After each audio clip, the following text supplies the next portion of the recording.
positively sure. Everybody's just turning their heads. Like seagulls looking at snaps. Yeah, like we're looking at a snap.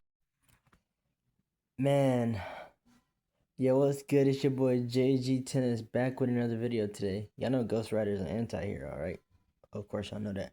But yeah, what's good? It's your boy JG Tennis back with another video today. So today, of course, you know my last video was reviewing or the review of the 2026 Australian Open. So I'm gonna review one more tournament before we get caught up to speed. So if y'all know, Wimbledon is just around the corner. No, I'm tripping.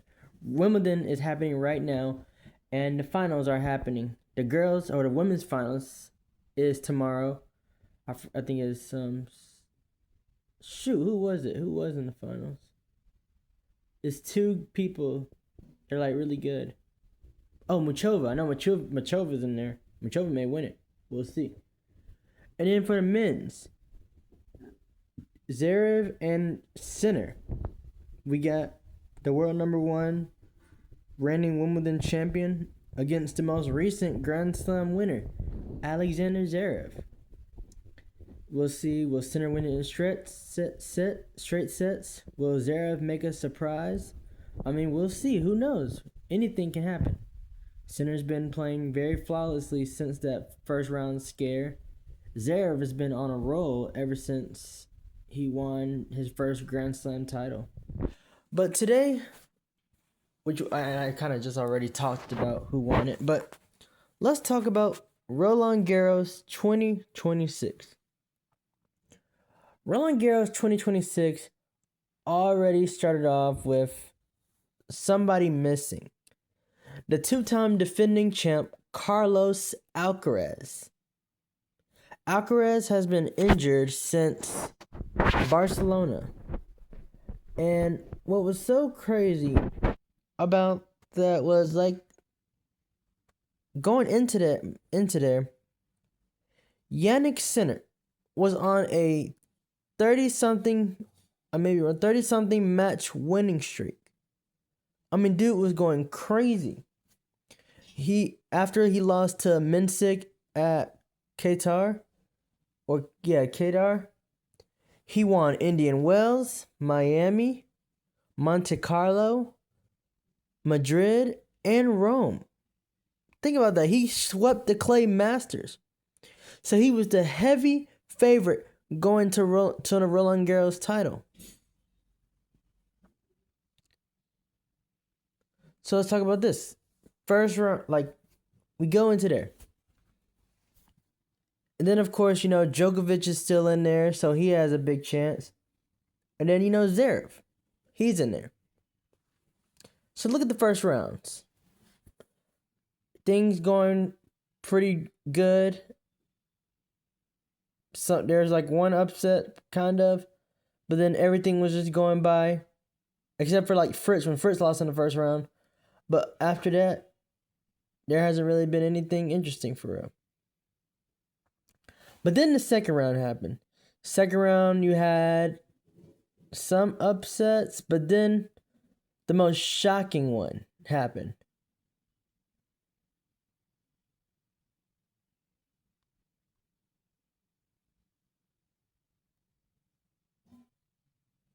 The most shocking upset that you will ever see on some occasions. And that was, I'm going down to it.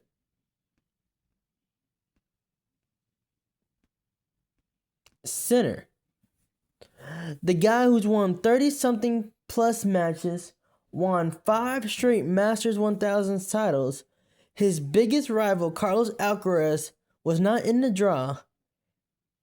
And he was winning 6-3, 6-2, 5-1, or 5-2. It looked destined to be the Roland Garros winner until he cramped. The heat got to him. He got so sick that he couldn't really play. So that what made Sinner lost. He lost 6-3, 6-2, 5-7, 1-6, 1-6. That was one of the most shocking upsets you'll ever see. Because Sinner was doing good, so good, and that doing so good in the match. And all of a sudden for him to tap out like that, I mean that is crazy. And of course Sinner's better than me, will whoop me.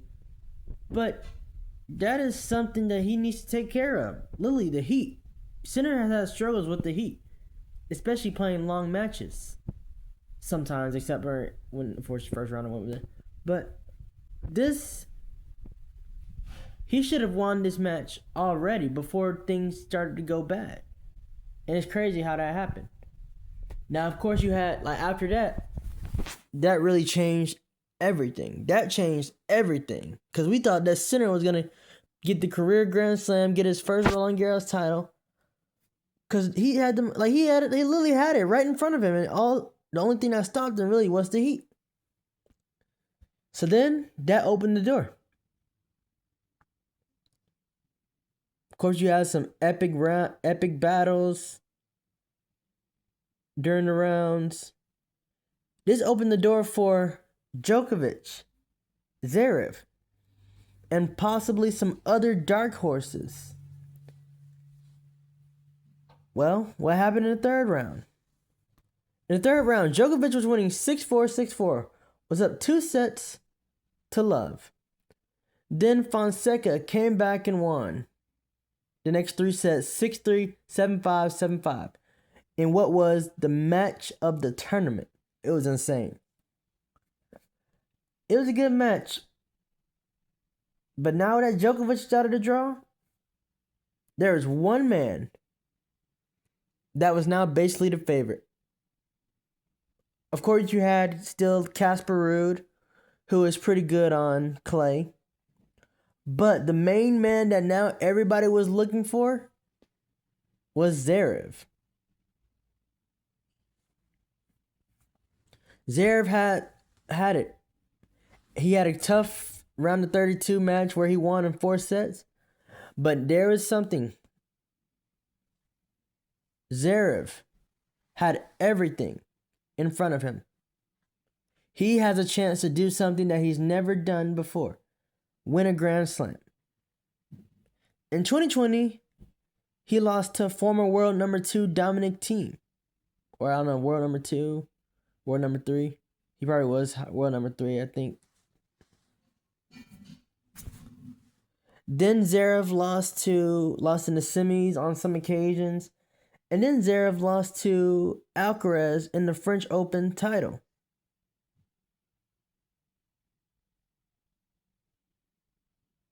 And then Zverev lost to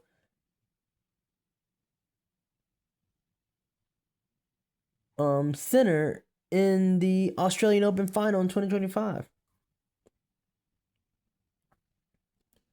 So think about this. Zverev has a chance to win his first Grand Slam.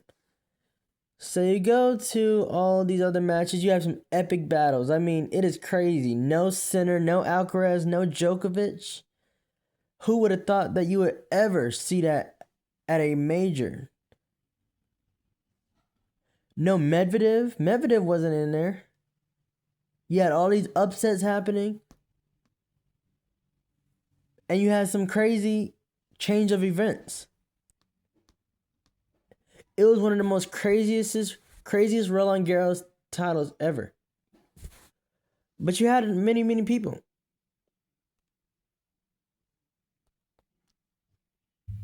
Mensik Fonseca. Zverev dominated. Jodar. In the quarters.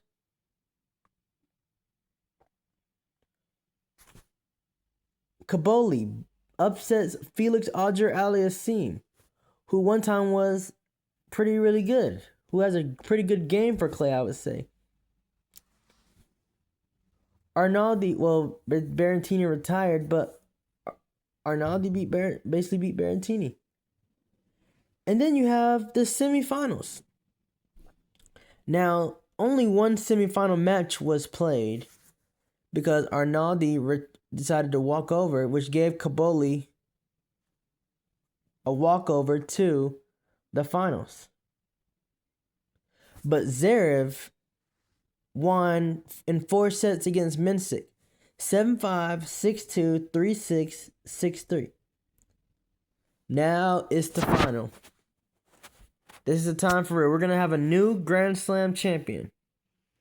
We have one guy who hasn't really been on the big stage for yet, but has kind of won an ATP title.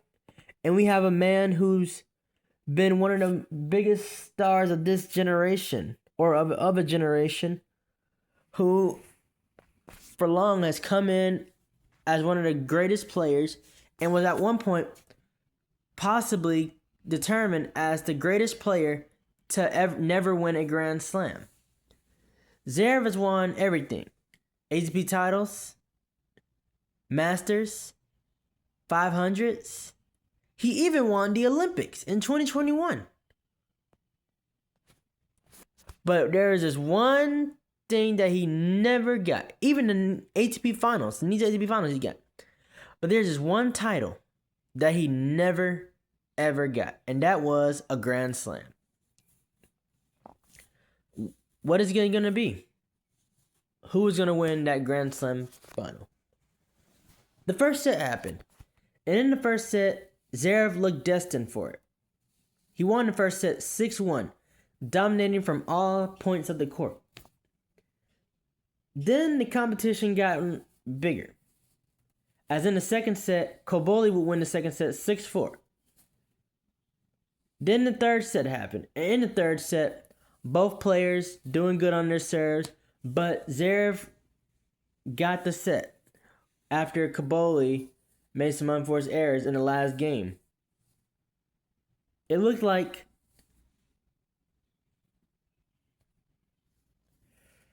oh man.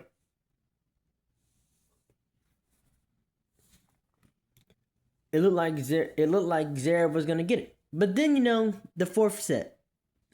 And I mean the fourth set was crazy. You had so many momentum changers.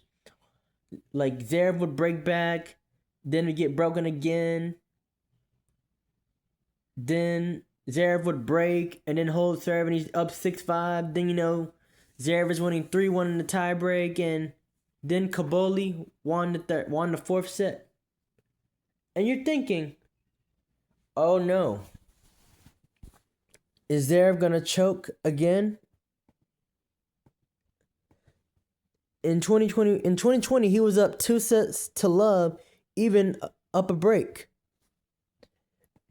Then lost. In 2024 at Roland Garros, he was winning 2 sets to 1, then lost. Was this gonna happen again? Well, Zverev had other plans. In the fifth set, Zverev was dominant but also very, very, very clutch on his serve, saving break points on his serve. Getting that first break of serve was very, very, very major. And so much strength. Oh, what am I talking about? Zverev locked in. He locked in on his serve. He went up 3-0. And then he went up 4-0. Went up 4-1. 5-1. And then the last game, Kaboli kind of lost energy.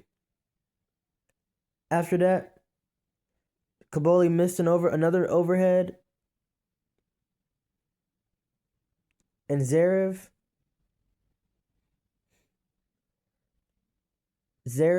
won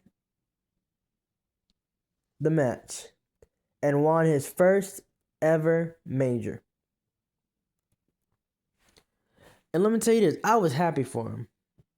I was even cheering for him to win it. I wanted him to win it. Why? He deserved it. I mean, think about this. You've had Sinner, Alcaraz dominate the last few years. You've had he's been in many different generational places. He came into the scene in 2016, so he was right in the midst of the big three era, where you had Djokovic, Federer, Nadal. Then Federer retired in 2022. Nadal retired in 2024, 2024, 2025, 2024.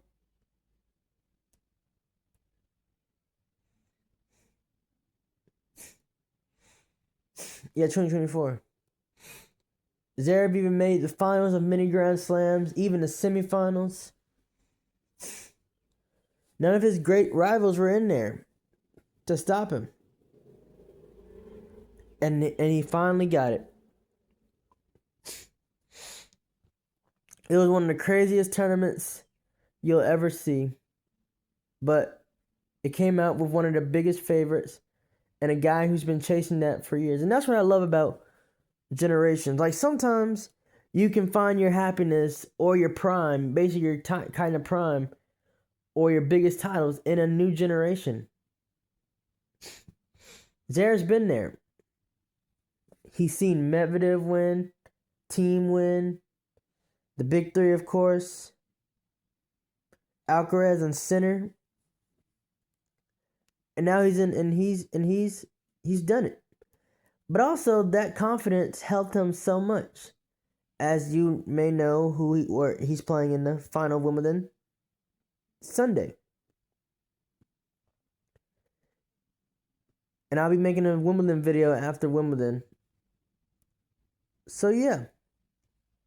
Congrats to Zverev on winning Roland Garros. This is a huge confidence booster for him. But yeah, so what are my top 5 matches from Roland Garros 2026? So of course, the best match from that tournament was Fonseca versus Djokovic. Fonseca won 4-6, 4-6, 6-3, 7-5, 7-5. It was crazy. The next match that I have was Zverev versus Kaboli. Of course, you know the final. Zverev won 6-1, 4-6, 6-4, 6-7, 6-1.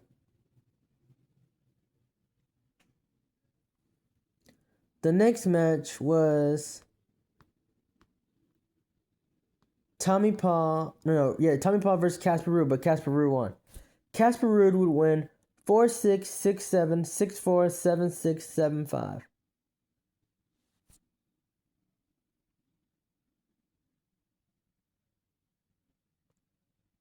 The next match I would put was Tiafoe's 6-7, 7-6, 6-4, 6-7, 6-4 win against Hurkacz. And then number 5.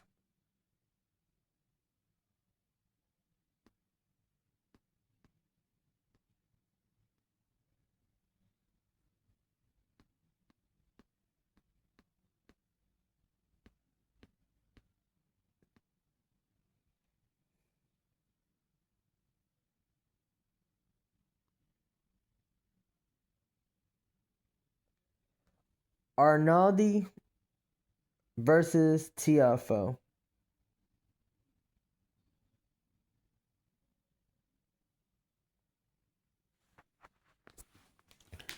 Roland Garros 2026 was unbelievable. I mean, it was crazy and so many twists and turns. But now, Wimbledon, you'll see the Wimbledon video coming up soon. And that was my top 5 matches from Roland Garros, and you'll see my top 5 matches from Wimbledon soon. So, it's been your boy, JG Tennis, and peace out. A friend that's a girl commented on my TikTok. It was a video of me working out, and the background had Pennywise quote where he says, "All that success, all those sit-ups, but deep down, I'm a fat loser."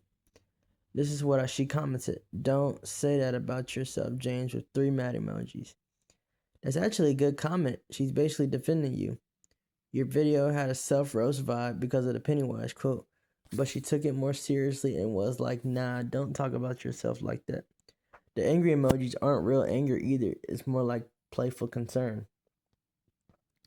How do you respond? How you respond depends on the vibe you want. If you want to keep it funny, it's the Pennywise voice, not me. Blame the audio. Laughing emoji, laughing emoji. Character development, art coming soon. If you want to be a little smoother, low key flirty, I appreciate that for real. See, somebody believes in me. Good thing I got you keeping me in check. If you want to open convo more, relax. I'm joking, but I appreciate you looking up. Honestly, her comments show she cares at least a little or is paying attention to you, so that's a W. Trying to keep it just friendly, or you're kind of interested. So she came to visit, and we were talking about TikTok, and she was saying I made a really sad TikTok, which was that TikTok. Yet it actually adds more context, and it's still a good sign. She didn't just comment and move on. She remembered it and brought it up in person. That means she paid attention to your content. It stuck with her. She cared enough to check in, even if she played it off casually. When she said it was really sad, she probably wasn't judging you, more like, why are you talking about yourself like that? Especially since her comment was, don't say that about yourself, James, or 3 mad emojis. That's protective energy, not criticism. What it likely means, she doesn't see you the way that quote describes. She might think you're being too hard on yourself. She's comfortable enough to call it out to your face. How you could have or can next time respond. Keep it light. It's just audio. I'm not actually down bad like that. Or a little real. Nah, I was just joking, but I appreciate you saying that. Or slightly flirty. Good thing I got you to keep me from spiraling. Honestly, this is one of the most subtle moments where a girl is showing she cares without making it obvious. The bigger question is, how does she say it? Like joking, serious, concerned, teasing. That tone tells everything. Serious, concern. Serious and concerned. If she said it seriously and concerned, that's pretty meaningful. That means she didn't see it as just a funny TikTok. She saw it as you actually talking about yourself in a negative way, and she wanted to check on you. So putting it together, she commented, don't say that about yourself. She brought it up again in person. She sounded serious/concerned. That points to the one thing. She cares about how you see yourself and how you're doing mentally, even if it's just as a friend or possibly more, just as a friend. It doesn't automatically mean anything romantic, but it does mean you're someone she pays attention to. She feels comfortable calling you out. She doesn't like seeing you talk down on yourself. How you should read it. She's not reacting to the Pennywise joke. She's reacting to you calling yourself a fat loser, even as a joke. So I quote. A lot of people will brush that off, but she didn't. Best way to handle it. Next time it comes up, keep it simple and reassuring. Yeah, I get why that looked bad. I was just messing with the audio. I'm good, though. Or even, I didn't mean it like that. I appreciate you saying something, though. That does 2 things. Shows you're not actually down on yourself. Validates her concern, which girls usually respect. Real takeaway, she's not just randomly commenting on TikTok. She's emotionally reaching to you, which is why it stuck with her enough to bring it up later. If you want, tell me how she acts around you normally. I can help you figure out whether this is just carrying a friendly energy or something. Love this, James. Great response. It was to a ranking where someone said that. That kind of comment is a completely different vibe. And it's a really good one. Love this, James. Great response. It's supportive, positive, a little more personal. She used your name, showing she respects how you think and that. Compared to the concerned comments earlier, now you've got 2 sides of her energy. She cares about you, didn't like you putting yourself down. She respects and supports you when you're doing something well. That combo usually means she pays attention to what you post, has a positive opinion of you, feels comfortable engaging with you publicly. How about the sister? It doesn't automatically scream she likes you romantically, but it definitely puts you in a good spot. You're someone she notices and speaks up about. If you want to play it right, match your energy. Appreciate that. Glad you liked it. Or a little more personal. It means a lot coming from you. That last one is subtle but strong. It acknowledges her without overdoing it. If she keeps doing stuff like this, commenting, bringing up things in person, engaging more, that's when it starts leaning beyond just casual friendliness. What's her vibe like when you actually talking in person?